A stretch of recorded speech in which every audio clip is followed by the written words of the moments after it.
Join us, gather round. I feel like I'm on my own a bit here, guys. You wanted to talk as well. It's not, it's not compulsory. We made a pact, Rob. The five of us had a chat earlier and said just leave him hanging for about 10 minutes. See how long he can flounder for. Yeah, exactly. Super stuff. I'll just let a few more. I'll let a few more in the doors. I thought we could do it in mime tonight. I don't. I'm terrible. There you go, Judith. Is that you want to be first? Oh, good evening to everyone on the chat there. It's lovely to see people already having a word with us. It's great to see you all. Thank you. Sarah, in bed with a Guinness at 7:30. This can't be bad. Can't go wrong with that. That sounds amazing. That's living the dream, that, isn't it? It really is, isn't it? It really is. Super stuff. What do we think? Shall I get going? Yeah, let's go, man. Right. You're going to mention Adam as well, Rob. Yes, I will do. I will do. Good evening, everybody, and thank you for joining us for another instalment of Whose Crime Is It Anyway? I think this is our third one now. It is, isn't it? Hopefully it's not the Back to the Future 3 of these events, although I actually really like that one. So first off, it's the best one. I like it. Cheers, everyone. It's good to see you all. We are going to try and construct a blockbuster in under an hour using the minds of, 6 authors, really. I'm not going to use my mind at all. I'm just here funneling this into something and a live audience. So thank you for everything. First order of business really is that Adam Peacock is not with us tonight, but we send him all our best. If you want to tweet about what's going on tonight, please use the hashtag 1 hour blockbuster, which I don't know whether it's inverted behind me, but it's up there. Rob, that says 1 hour bestseller. Does it? 1 hour bestseller is what I meant. I'm so sorry. I was going to say, I always thought we were going with bestseller anyway. Why am I writing blockbuster? You're on the other podcast. You're thinking about your other podcast. Hashtag 1 hour bestseller. That's what we're trying to do. Order of business. I know that there's some returning names in there, so forgive me, but there's 2 boxes at the bottom there. The chat box is for your answers to the questions I pose, because we want your interaction this evening. And the Q&A box is for questions that you would like to ask the assembled authors, because we'll have a couple of minutes at the end if there are any questions for you to fire them out to our attending panelists. So we're going to try and concoct a block. I'm doing it now as well. A bestseller out of nowhere. And I'm going to do this via asking a series of questions, quick fire. Please answer with the first thing that comes into your head. And I'll direct questions to the audience as well. So go with your gut. We're surrounded by stories all the time. Let's see what we come up with. So I'm always a firm believer that stories come initially from character. So that's where we'll start.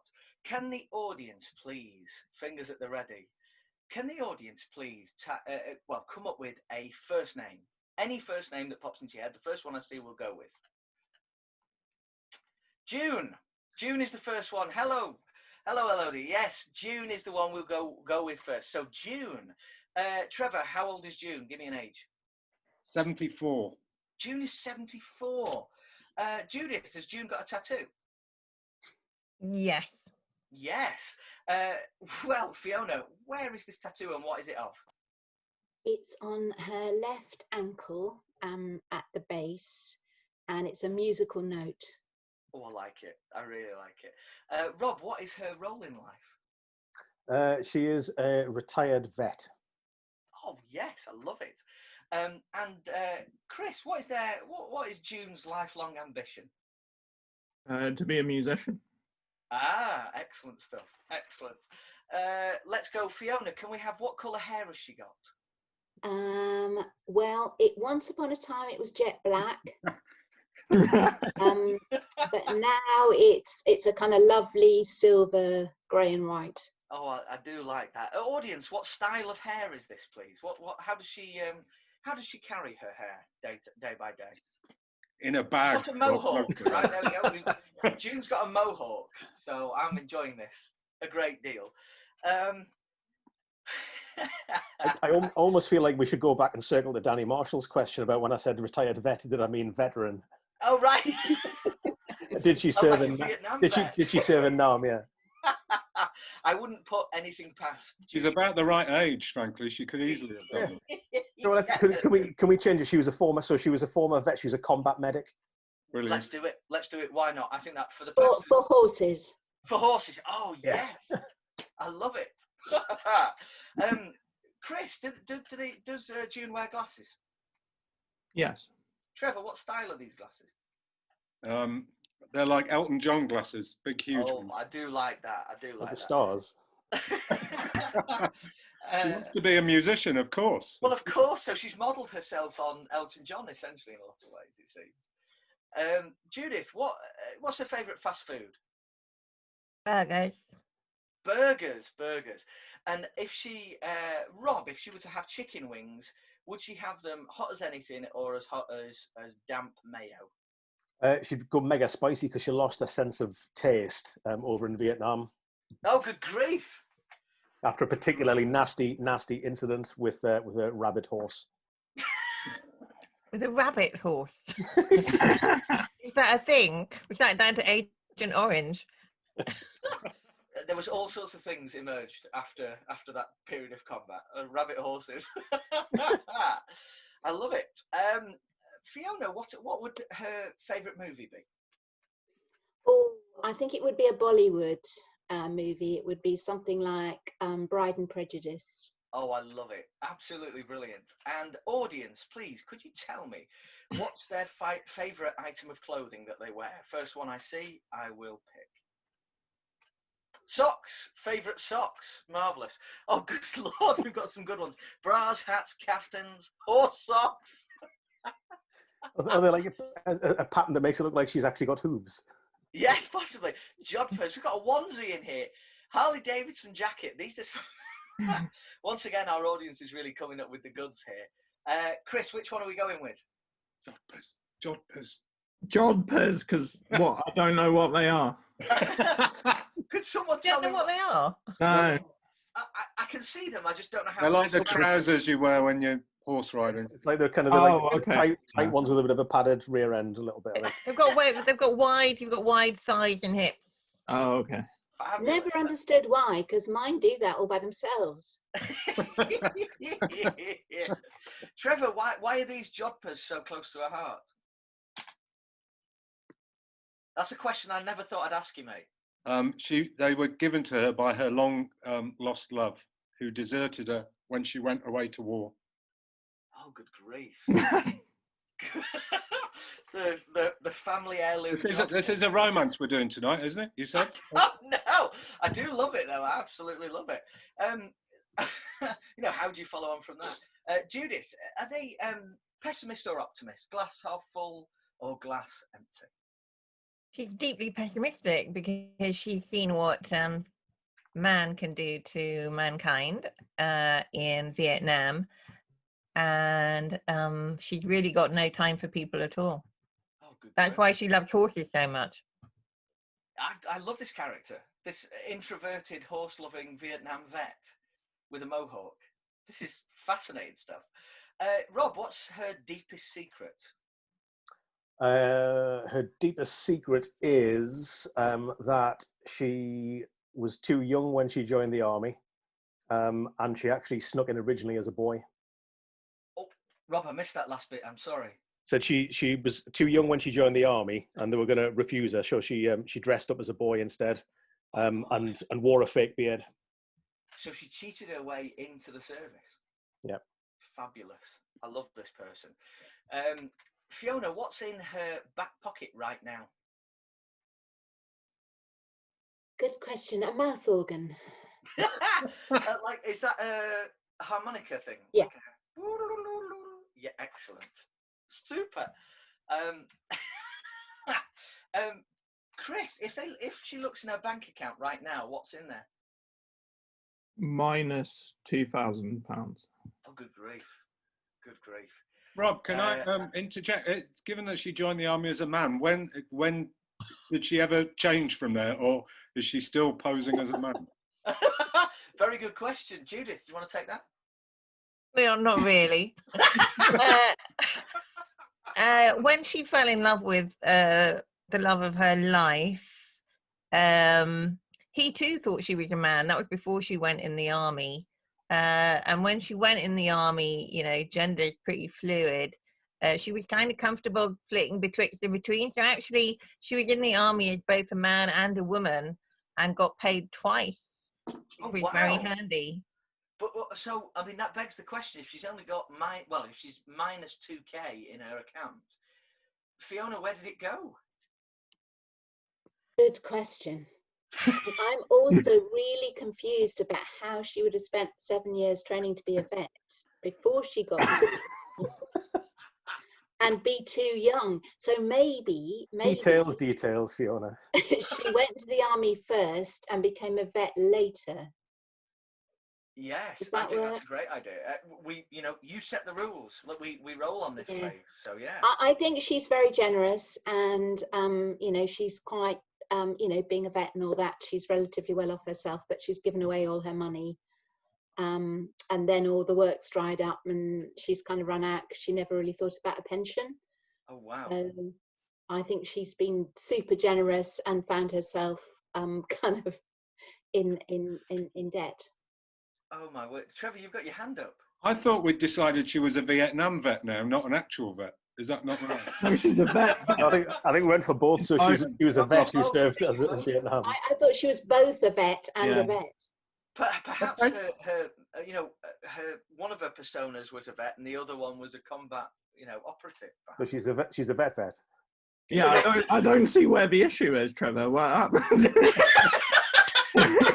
Well, I'm discovering lots of things about the US Army I didn't know, Chris. I didn't know they trained vets, and B, I didn't know they allowed you to be both a man and a woman at the same time. But excellent. I'm glad they're ahead of the game. They're so efficient. Who knew? Can I ask the audience, please? When was the last time June lied, and why? 1974. Sarah Moorhead says. Super answer. And next person who says why, we'll go with that. I think we already know the answer. Her first person using ketamine. Goodness me. Great answer.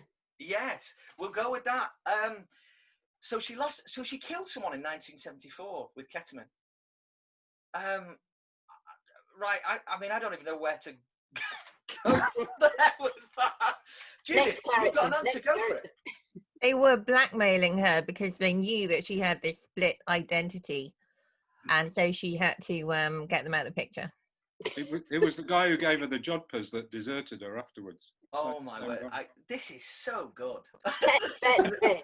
Fantastic. Look at the title. Ket Vet Vet. That is so good. Vet. Right. I mean, my last question is usually what's the title, but it's all coming out now. This is amazing.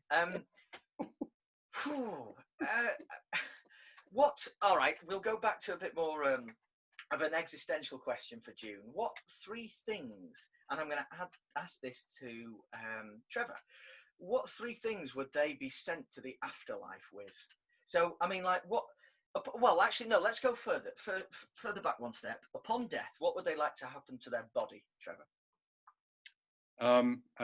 She would like it to be cremated and scattered over Epsom, the horse racing track. Oh, excellent.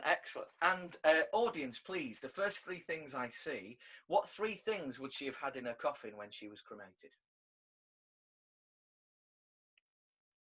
Horse brass, we'll take it. Lipstick, we'll take it. A blue rose. Oh, I like it. I do like that. And ket. Interred with more ketamine. Lovely. I love that. A blue rose. Elodie. Right. How? Ooh.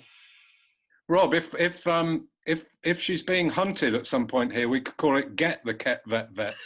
Yes. Well. This is super stuff. So, right, Chris. Why a blue rose? Really took me off the spot there, mate. I'm so sorry. It was red, but she painted it. Oh, excellent. And well, I suppose it answers itself really. Who gave her this rose? I think. Right, should we move on? We've got a character here, I feel. We've got a solid handle on this person. Let's go. I'm glad one of us does. Let's get a setting underway. Let's get this story going. Story comes to life with a character in a setting. So, Judith, please could you give me any place on the planet, please? Bearing in mind what we've already discussed. Los Angeles. Los Angeles, excellent. I love it. Rob, are we indoor or outdoor at this point? We're outdoor. She's been spending her time since the military caring for injured service horses. Oh, I love this person so much. So she's at a horse recuperation facility in Los Angeles. I didn't know they had so many of those, to be honest. Fabulous. Fiona, what time of day is it? Is the weather any good? Oh, it's beautiful weather, and she's a thalassotherapy vet, so the horses get into water to kind of recuperate. So it's a kind of just a beautiful, warm, sort of Los Angeles sort of winter, not too hot, not too cold. I'm just seeing some more of the titles. What's some of the titles? Wet vet cat. Get the wet cat vet. And she has a net. With a net. So this is where Annette. This is where our story opens. She's at the Horse Recuperation Centre. I'm trying not to. She's at the famous Los Angeles Centre for Veteran Horses, and I think we need to introduce another character at this point. I think, interaction is all what this is about. So I'm going to throw this right back to the audience. Audience, can we have another name, please? Clyde Standish. Clyde Standish is... Goodness me. Judith, how old is Clyde? 19. 19? Oh, I love this. And Chris, what's his role in life? Well, he must work at the horse place with, what's her name? June, man. Yeah. There's so many names going around. I know. June. I think that completely stands to reason. Trevor, what's his relationship what's his relation to character one, who is June? Well, they're friends, but he's the blacksmith. He looks after the horse's shoes. Oh dear, we've got Sarah Moorhead has suggested gerontophile. No. I don't know what that means. I'm sorry. He fancies June, but she's having none of it. I mean, do we stay clear of that? You fancy old folk is when you're a gerontophile. This is why we something can new every single day. This is why we can never invite Sarah Moorhead to join the Northern Crime Syndicate. I'm with Sarah, because it's all right to have an old bloke fancying a young woman, but suddenly if it's a young man fancying an old woman, he's a gerontophile. I like it. We need to be fair. I'm going to overrule, and I'm going to go with you. This is what we're going to do. Yeah, he's got a thing for June. Boy. Yes, Danny, we're going to tackle those stereotypes. Absolutely. So in which case, blimey, Rob, what little habit does... What's his name again? Clyde Standish. What little habit does Clyde have that he enacts when no one's looking? He likes to shave shapes into his leg hair. He normally goes for like really stylish horse motifs. Excellent. Well, exactly what the sort of cosmopolitan gerontophile is up to in present day. What kind of music are they into? Chris, what kind of music is Clyde into? Classic rock. Classic rock. I like that. And because I can picture it now steaming along the Los Angeles highways. If he liked Bachman Turner Overdrive, it could be "You Ain't Seen Nothing Yet, Cat." You see, it writes itself in the end. It really does. So, right, Judith, when do they like a drink? Does Clyde? I keep forgetting his name. Does Clyde imbibe in alcohol? Yeah, Clyde liked tequila slammers way too much. Oh, good grief. And Fiona, when was the last time Clyde cried? Last night. Last night. Audience, please can you tell me, why did Clyde cry last night? This got so harrowing. First answer we'll take. They've got nothing. I know. Because June said no. The Night Clyde Cried is another title from Danny. Yes, I think watching Warhorse, these titles are coming in. Yes, right. So June said no yesterday and he cried. So we're actually picking up the action of the story the day after he was turned down by June. I think that's a really good place to pick up a story, actually. I like it. Blimey. Trevor, what's his earliest memory? He discovered that he was named after the orangutan in the Clint Eastwood movies.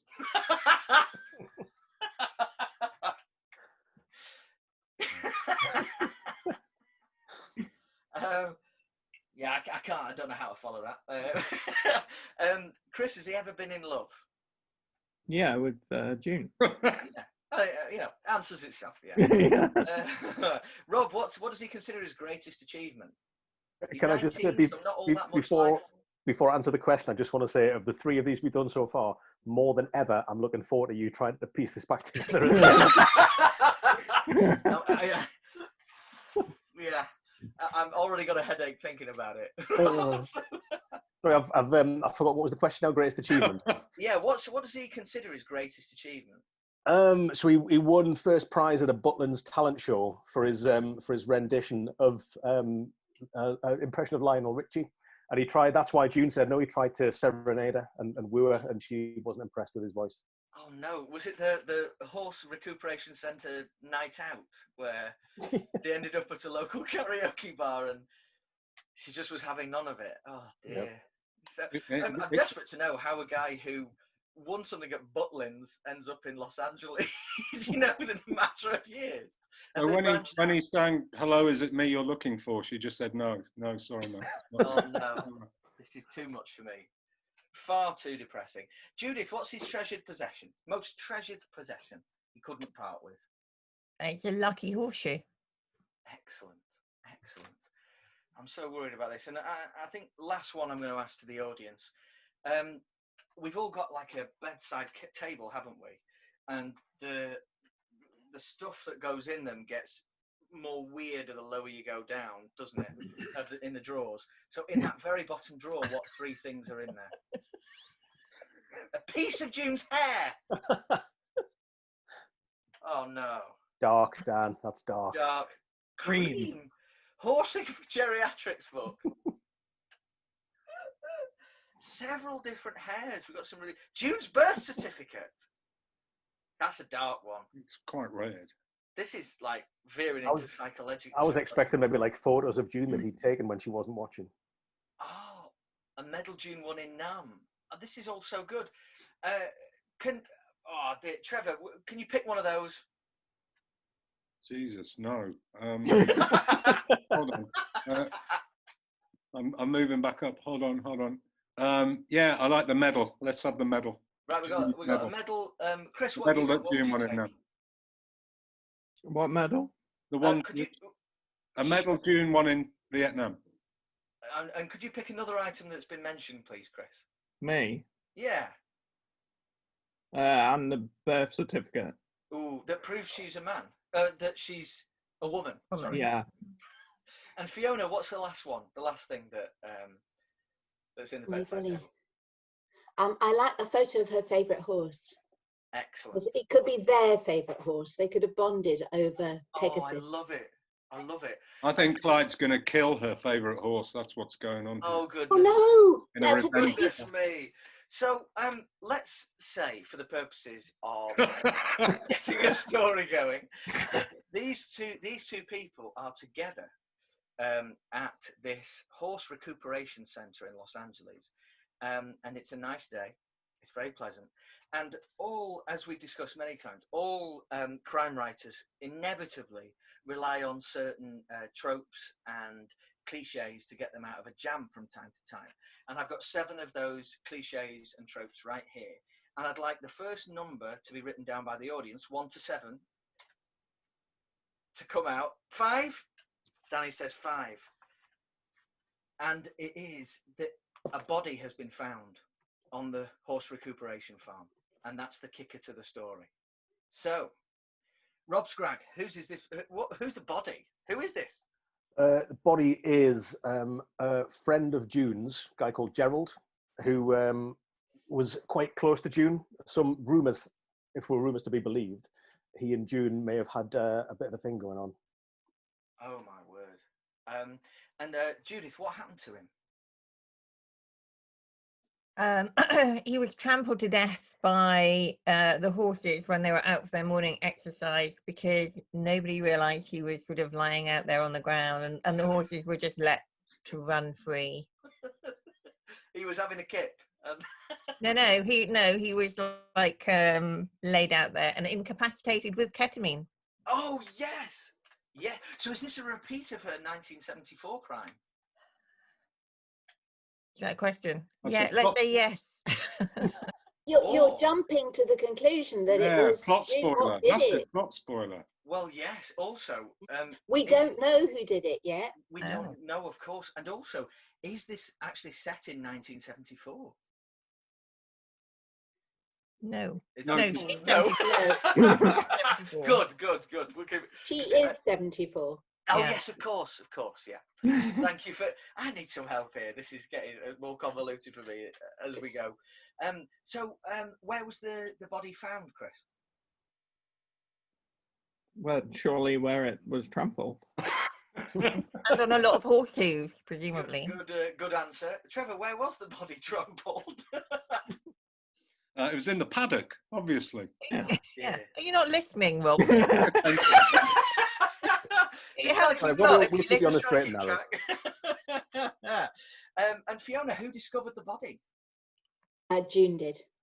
June discovered the body. Goodness me. There's so many questions I would like to ask here. Audience, what was June's reaction when she found the body? She laughed. Eleanor says she's laughed. Goodness me. So Judith, not Judith, you're Judith. June laughed. June is a thinly disguised Judith in this story. Yes, yeah. So June laughed because at the death of this person. Blimey, Rob, why did she derive humour from this man's awful passing? It's an affliction she's had. She laughs nervously at the most inappropriate moments. It's almost like a kind of emotional Tourette's. So it's not actually representative of how she feels. No.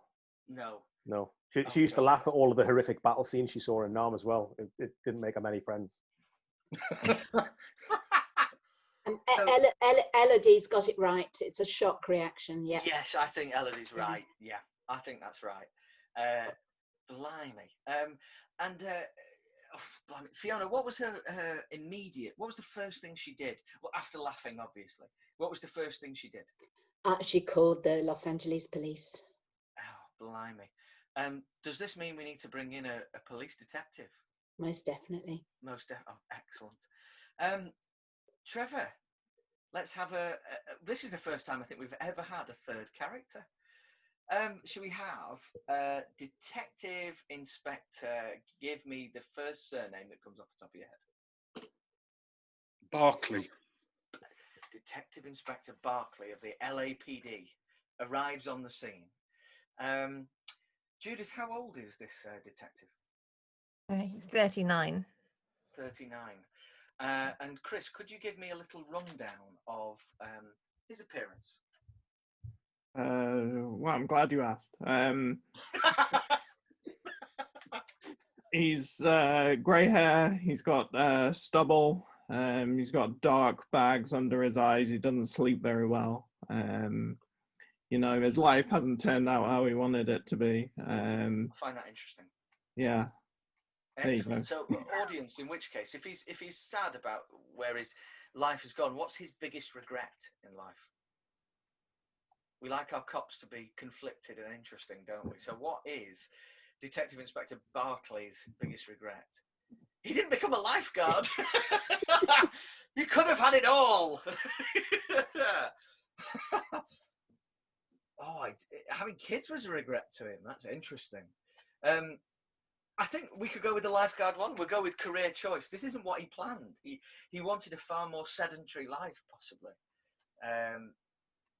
That's not right, is it? No. No. He's a fantastic swimmer, and he loved Baywatch as a child, and he always wanted to be, you know, a lifeguard. And goodness me. So Rob, how did he end up a cop? He ended up a cop because of it was a bet. He lost a bet, and he had to do a forfeit, and the forfeit was to put an application in for the police. Blimey. So he lost the bet and ended up a detective inspector, essentially. It's Well, eventually, really good. Yeah. Yeah. He fell into a niche. Well. And that, despite all the racism that he's suffered, you know, due to the colour of his skin. I mean, you know, he's really risen through the ranks. Oh, I like this guy. I like this guy a lot. Audience, what's his initial thoughts when he comes across this body in a field?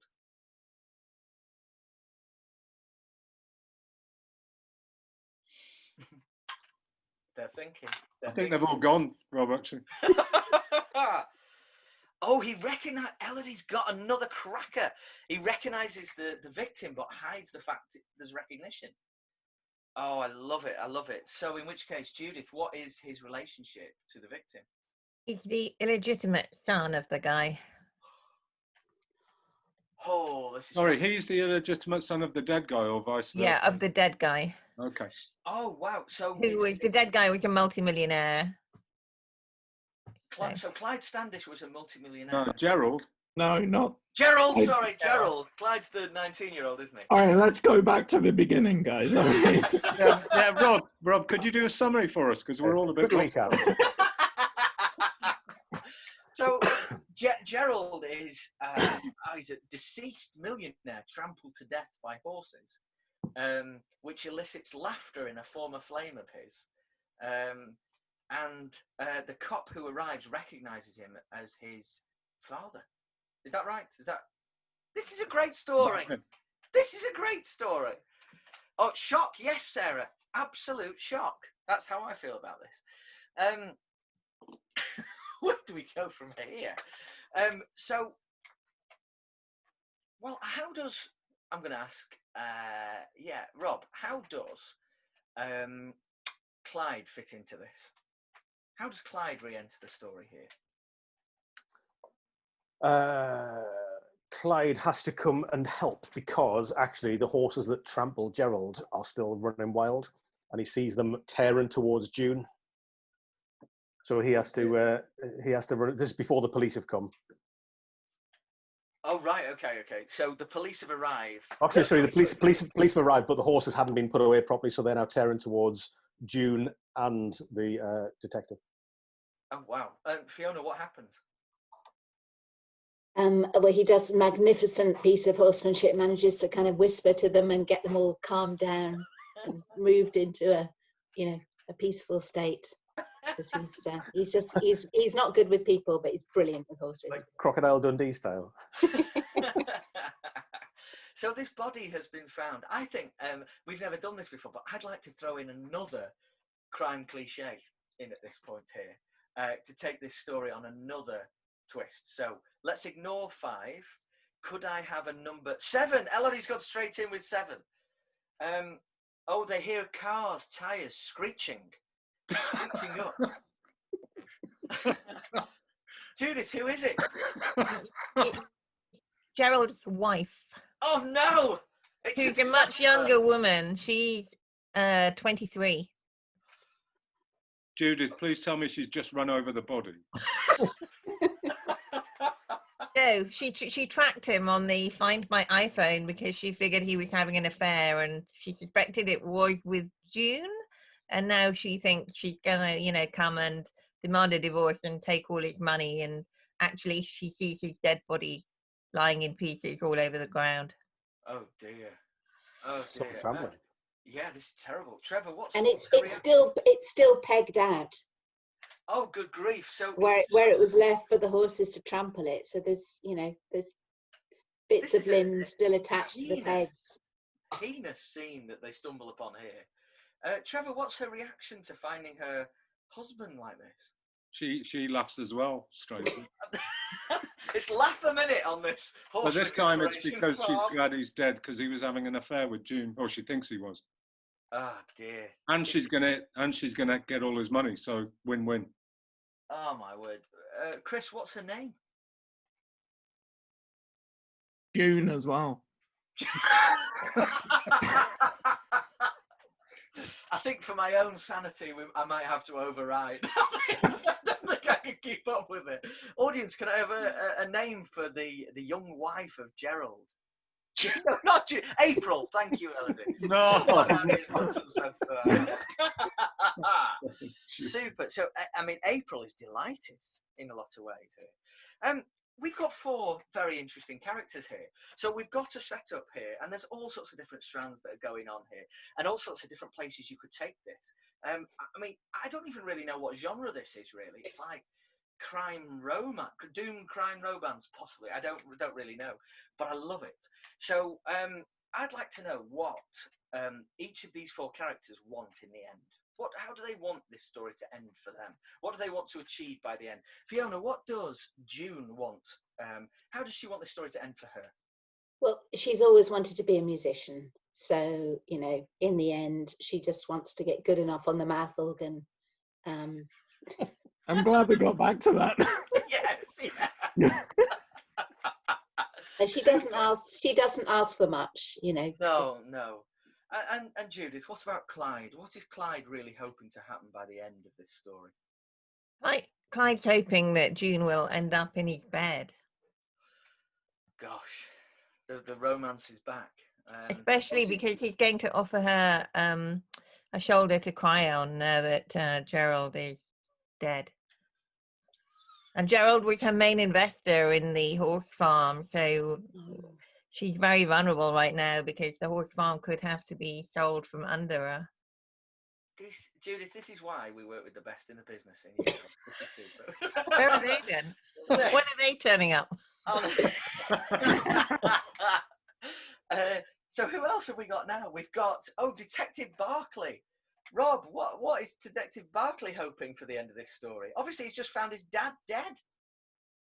To be honest, he still harbours dreams of his original lifeguard ambitions. He's got posters of Hasselhoff up all over his walls. So but at the same time, he needs to sign out on a high. So he needs to solve a big case, and then he can swan off into the sunset with his red Speedos. So his ultimate goal really is to solve the murder of his deceased father, his murdered father. I think he's more interested in inheriting half the money from his deceased millionaire father. How would he feel? How would he feel about being a lifeguard for horses? Is this not a? Yes. What was your word you used, Fiona? Like a water spa. The lassotherapy, but not therapy. There we go. So there's scope for him. The world's first ever thalassotherapy crime thriller. You heard it here first. Hashtag 1 hour bestseller. I think I know what the genre is, Rob. It's called shitlit, I think. I disagree entirely. Groundbreaking stuff, Trevor. So we've got April, the young wife. Chris, how is she hoping this story ends for her? She's just very confused, really. She just wants to go home, to be honest. She doesn't want to be in this story anymore. But then do her eyes meet to the policeman's eyes over a corpse? Oh, yeah. We've had this kind of thing before, actually, haven't we? Romance over a deceased Wait, person. but that's the son of her. Yes. So technically a stepmother? Yeah. Good grief. Yeah, sure, let's go for it. Well, why not? This story jumped the shark a long time ago. We can keep going. Super. So we know where everyone's going and what everyone's trying to achieve here. Can I just add and remind the audience, please, that if you have any questions at the end, there will be a chance for a Q&A. So yeah, any questions for our assembled panelists, please ask away.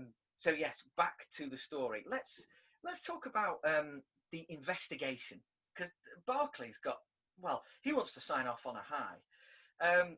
Audience, please. There's a few suspects there. Who does he initially think is responsible for this death? First answer, the horses. Well, yeah, that's Yeah. Mr. Ed, yeah, that's right, yeah. Who staked him at Clyde? Dan Stubbings, hiya Dan. Dan says Clyde. So the 19-year-old sort of horse hand character, he is initially framed, or not framed, in the frame as the perpetrator here. Judith, is that correct? Did he do it? Yeah. No. Did No, Clyde he didn't do do it. He's confused sexually and in many other ways, but he isn't a murderer. I will remind you that there is a murderer among the cast. Not that that means that she did it. I'd like it very much. I like it. Yes. I mean, so we're really pointing. I mean, we have to talk. Like a writer's room would on a TV show. You talk about who and the what's and whys. What makes sense for me? It makes perfect sense that it might actually be June who did this.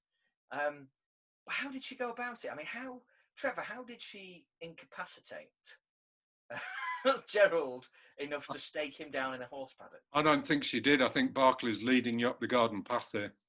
Oh, really? I think it was April. Oh. I think he's been having an affair with his stepmother.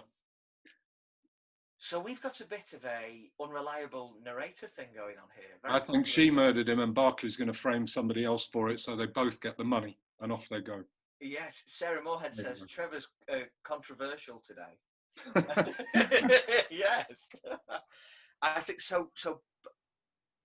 Let me get this right.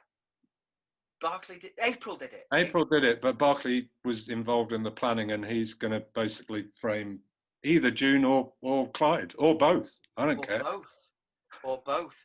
Well, I mean, that we all know, we connect the dots when we write a story, don't we? So if we sat down to write this story, we'd have a fair idea of how to pull this one off, I think. And I think everyone in the audience would as well. So let's look at the finale then, in which case. This has got all the ingredients to come to a very combustive finish. Chris, where's the finale going to take place here? Assume the investigation is ongoing, or we're in LA. Where would you like? Well, I mean, I always like to circle it back. So, like, I would like to have it in the paddock again. Oh, really? Yeah. Somehow they all come back to the paddock. Excellent. Rob, can we get one of Fiona's chemical elements in there? We sure can. Fiona, do you have one handy? Do you have a handy? In fact, should we play? Could you hold up what you had earlier, please, Fiona? Excellent. Fiona has a periodic table there, and Fiona, could you, as a chemical engineer, could you pick one, or would you like the audience to pick one? I'd like the audience to pick a number between 1 and 118, but preferably at the lower end. 21. 21 is brilliant. 21 is scandium. So SC. SC. And could you tell us a little bit about what that does? No. No. In a word. It's a metal. It's a metal. So Scandium noir. That's yes. what it is. This is super. I love it. What do you find it in, Fiona? What do you find it in? Stainless steel. Is it valuable, Fiona? Yeah, it is quite valuable. Yeah. So that could be part of the motive if there's like a large scandium deposit underneath the horse paddock. Oh, I like it. Can I also suggest that the horse paddock should be right beside the beach, so there could be some kind of lifeguard tie-in where maybe someone saves a horse at the end? Useful. I think Clyde was so sexually obsessed with June that he actually had cameras everywhere. I mean, everywhere in the paddock, including in the paddock, and that actually his cameras have picked up Gerald being staked out. Yes. By April. Yes, I like April. that. So it's actually, having been accused of the crime, Clyde can actually solve it for everyone. Well, I like Elodie's suggestion as well of they've been smuggling the scandium in the horseshoes. Oh, this is great. That is superb. Oh, Leslie Turrell, hiya Leslie, says that scandium causes lung embolism. So maybe this is Oh, June is dying. Yes, she's got scandium poisoning, and no one knows. Oh no, poor June. And it's Clyde's fault because he's been smuggling the scandium horseshoes in. Yes, I like it. This is a tormented story, isn't it, really? Can I ask now, we're getting to this finale, of course. Audience, who's left standing at the end? Pick two. Pick two. The horse. The horse. We'll assume a horse is alive. Nobody's left. Alex says nobody's left. Let's go with that. Yeah. Okay, let's go with no. Everyone is going to perish here. So I think June kills April because she really was really fond of Gerald, and she's incensed that April made him suffer in the way that she did, and she takes the blacksmith's hammer. Is that what they have? Hammer, and she thwacks her over the head and takes her head clean off. Oh. So April is down. June is dying from a lung embolism, and laughs herself dead. And laughs herself to death. Well, she has that shock thing going on, doesn't she? Which leaves the policeman and Clyde. Clyde must commit suicide because he realises he's caused June's death with his only after he's killed Gerald. Well, as an alternative, I was also thinking maybe, so we've got April and Barclay were having the affair, yeah? What if April tries to kidnap Clyde on the horse, so she's riding off towards the beach. Gerald, feeling a bit spurned, is going to try and save Clyde. They ride the horse into the sea to try and escape.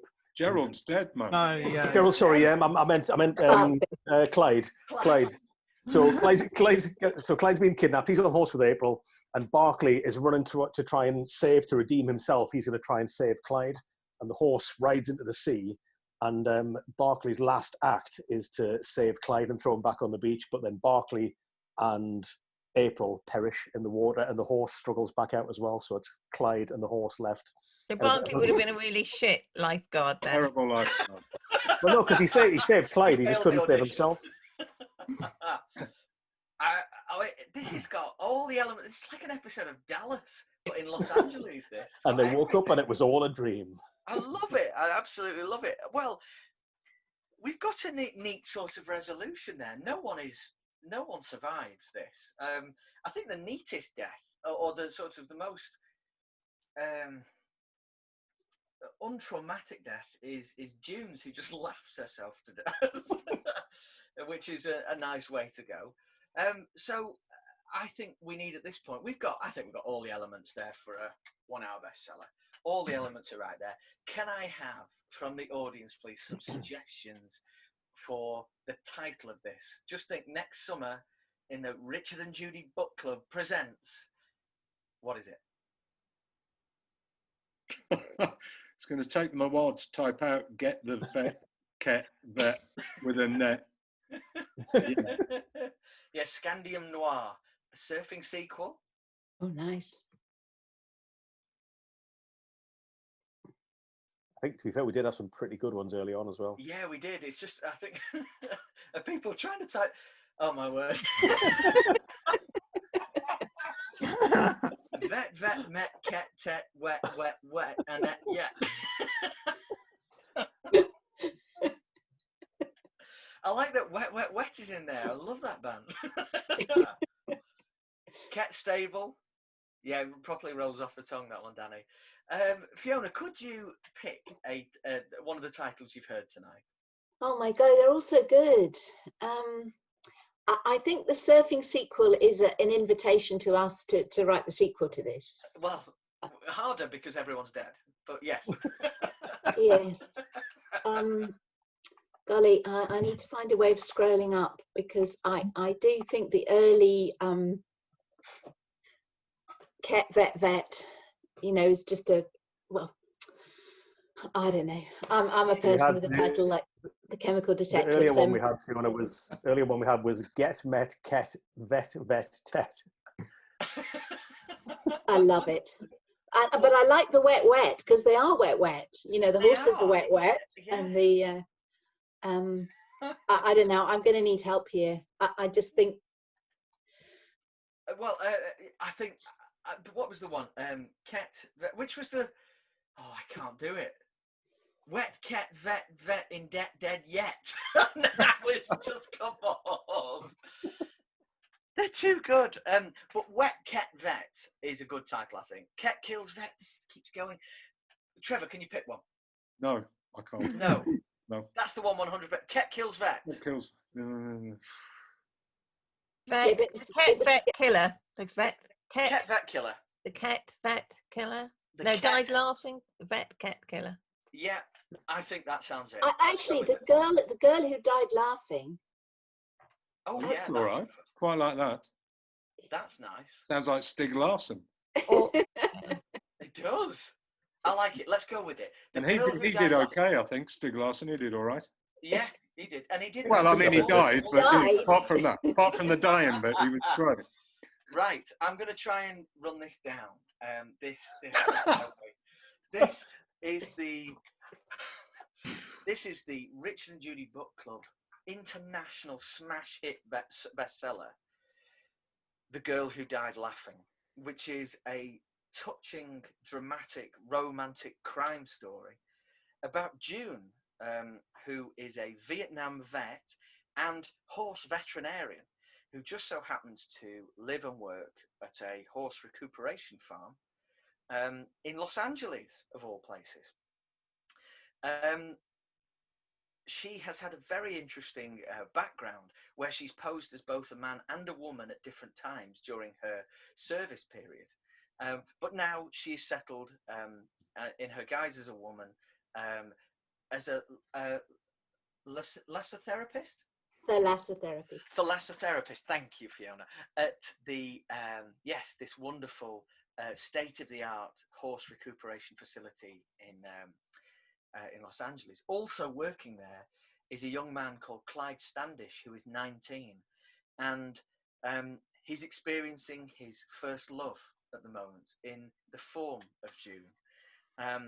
But it appears that his affections are being spurned because just yesterday he tried his hand at Lionel Richie's Hello at karaoke at the company night out and directed it in infatuation to June, who spurned his advances.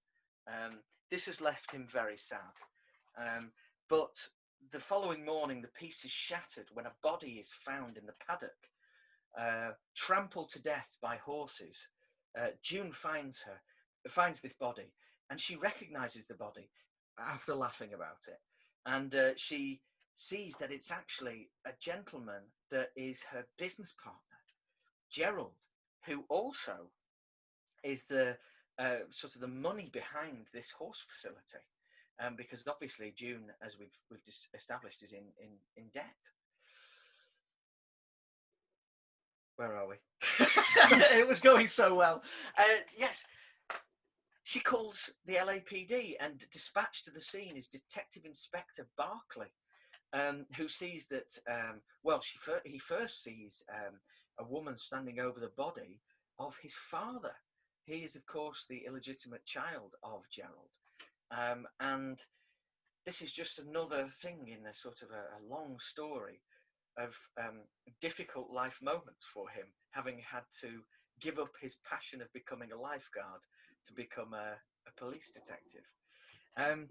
He's also quite taken in and intrigued by the gentleman that's saving the horses while this is happening, because the horses are very upset about what's happening, and he's corralling them. This is Clyde, the young man. He's watching this young man corral the horses expertly back into place. But a car screeches up, and out comes a young woman, 23-year-old April, who is actually Gerald's young wife, and she also laughs.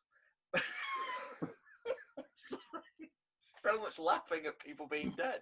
She also laughs, and it emerges that she was very, very concerned that he was having an affair with June, but it was one way. It was June who had affections for Gerald. This is a very it's like a love. What's a four-sided parallelogram? Not a love triangle, a love Square. square. A love square. And it's all, I mean, the amount of feelings that are going on are just gigantic. As the investigation progresses, it becomes obvious that Detective Inspector Barclay actually has more of a vested interest here than we thought, in that he's having an affair with his stepmother, April. And they're trying to keep it secret because it was actually April who killed her husband and his father in an attempt to get at all his cash. And it all comes to a head when June laughs herself to death. Two of them ride a horse into the sea. And I can't remember what happened to April. Oh, April gets hit in the head with a hammer and is dead. And it's a tragic shock ending that will have audiences around the world, around this very globe, wondering how to put themselves together, how they'll ever read anything ever again afterwards. We've got a quote for the cover.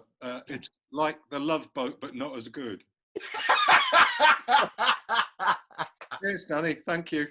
Excellent. I love it. I love it. Brilliant. That's it. We got it. What did we call it again? The girl who died laughing. Super. We made it.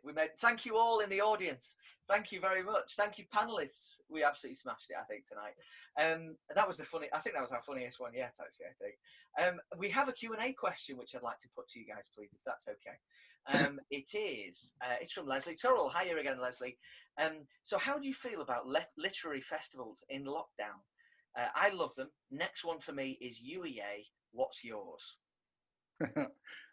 I would certainly commend UEA. It's superb this year. Great lineup. I assume that's virtual as well, is it? No, it's just because I'm on it. That's the only reason I'm saying. Oh, really? Excellent. Yeah, it's been recorded. It's been out there a while, so yeah. Oh, has it? Brilliant. I Chris, believe what about yourself, Chris? Oh, sorry, Trevor. The Attica Locke interview's supposed to be brilliant. I saw a bit of that this morning. It was amazing. Absolutely amazing. Chris, what about yourself? What's next for you in a festival? Well, I mean, they're all up in the air, really, aren't they? I think the interesting thing about festivals now, and these things that we're doing in general, is the festivals can reach a wider audience, and the actual readers and writers that couldn't go to the festival can join in virtually. So there is kind of an upside to it as well. So yeah, I think it's kind of cool what they're doing. I think that's right. I think that the chance to be an audience member when you're in your own living room is much higher, isn't it, than having to actually go somewhere. What about yourself, Judith? What's next for yourself? I don't know, really. My son's been poorly, so I've not really been focusing on the book 3, which I should have done. I've been, in terms of my own writing, I've actually been trying something completely different and giving it a go, just because, it's at the top of my head and it's quite sort of, hot at the moment. So I'm just letting it out, and I'll see what I've got at the end of it. Bit like this, which probably doesn't bode well, but. Yeah. So we can expect the girl who died laughing next summer from yourself, I imagine. It's like this, but like not at all. Yeah. Another cover quote there as well. Fiona, what about yourself? How are you with the whole festival thing at the moment? Well, What's I was next just for you? I was just going to say I've been really enjoying watching Bloody Scotland Festival over the last weekend, because what I really like about them, the danger when you have to reduce the number of interviews you're doing is that you only interview the big names. And so what I've missed is not having the people I haven't heard of. And I know it's really difficult for the festival organisers because they've got to get some big names into a track. But what I loved about Bloody Scotland is the thing in the spotlight, where they let somebody read. So I heard Amma Anwar read a bit from his book. Is it Blood Brothers? The new Brothers in Blood. Brothers in Blood, yeah. And each of the really big names, so you'll have someone like Ian Rankin or Val McDermott. So before that, there's a kind of 5-minute slot. I mean, Amma's better known, but it's really nice. I'm giving it 3 seconds before Judith mentions David Baldacci here. I don't know if I mentioned, but Rob did Crime in the Spotlight, didn't you, Rob? Okay. Yeah, I did it a couple of years ago. And it's really good. Like you say, you get to hear from some authors that are literally brand new on the scene. There's some really, really good ones. It's a fantastic opportunity, and although it's lovely being able to do it from your home, there's something about Zoom. I mean, I think when you're actually at a festival, it's the chance encounters with the people that you didn't go to see that I really like, and the meeting the readers and the writers, which you just with Zoom, there's a bit of a, there's a screen between you and them, and you can do chat, but it's not the same. I mean, it's so lovely when you meet, you meet some great people at festivals, which unfortunately on Zoom, I've only got you 5. Does anybody know if the Bloody Scotland stuff is recorded, if it's available? Yeah, they're trying to get it up. Yeah. Well, that's good, because I missed it and I've been trying to catch up, but I can't find it. Yeah, there's some really good ones. Yeah. Okay. Rob, what about you? So is that for me? Yeah, Rob. What about you? Yeah, do you know, I've not got anything else lined up this year in terms of appearances, but I've done a fair few virtual ones across the year, and I think it's great that we've had this to fall back on. I totally agree with what Fiona's saying, though. There's some elements you just can't replicate on Zoom, but I think the interesting thing for me would be what next year looks like, even if we are allowed gatherings of X number of people, as to whether or not there's a bit of a hybrid almost. So, like, I was talking to a few people about the Newcastle Noir Festival, for example. And I think the room we did that in last year, you could fit about 100, 150 people. So could you then do, say, 50 socially distanced people in there and have another 100 people zooming in from home and broadcast it live as well, and kind of have best of both? So I'm hoping that there'll be some physical element back next year. Oh yeah, Leslie says that she so wanted to go for a drink with us guys, and we did too, Leslie. We will next year. If I could, another question's come in from Elodie, which I'd like to have a go at, if that's okay, because she came up with some amazing stuff during the chat earlier. But Elodie asks, do you sometimes change the fate of a key character when editing the end of a story? For example, letting them live instead of killing them, or do you tend to stay true to your plan? Oh, absolutely, absolutely. I have a really nasty character called Frank Good, who I fully intended to kill, but I had so much fun torturing him. I had to keep him for another book. So you'd planned to kill him, but you kept him alive? Absolutely. Oh, wow. Cool. I was actually convinced to resurrect one of mine by my wife and my mother-in-law in my first book. Obviously, if anyone hasn't read it, I won't say who, but there's a character in there who died in the first draft, and the pair of them turned around when they read it, just went, "You cannot kill." So I'm not having that. And they basically bullied me into bringing this person back to life. And I did the same I resurrected a character in The Man on the Street, because when I sent it out on submission, I assumed it was a standalone, and when they said no, it's a series, I changed the fate of one of the main characters because I needed him for the other books. Oh, really? Yeah. Oh, dear. I don't want to know which one, Trevor. No, I'm not going to tell you. Don't tell me. I think you get to the end, don't you? And then you ramp it up. You get to the end, and then you see what else you can, ram into the end to sort of shift it. Yeah. Chris, what about you? Any thoughts? I think I'm actually at the other end. I don't think right now I've actually changed the fate of a character. It probably will happen. No, I haven't. Interesting. There's no, I mean, again, we always talk about this. There's no ironclad formula, is there? It's just what feels right to the story and what feels right at the time, I think. But it's certainly interesting to talk about, you know. Yeah, for sure. With that, we'll call it a night. Thank you very, very much, everybody, for joining us. Thank you to my esteemed colleagues who, once again, have let me take their careers in my hands with this. And thank you all, audience. This literally doesn't happen without you. And the interactions from you get better with every time we do it. So thank you very, very much. Please remember the hashtag 1 hour bestseller. And please, take care, stay safe, and we'll see you soon. Thanks for everything. Take care. Cheers, everyone. Cheers, everyone. Bye-bye. Hey.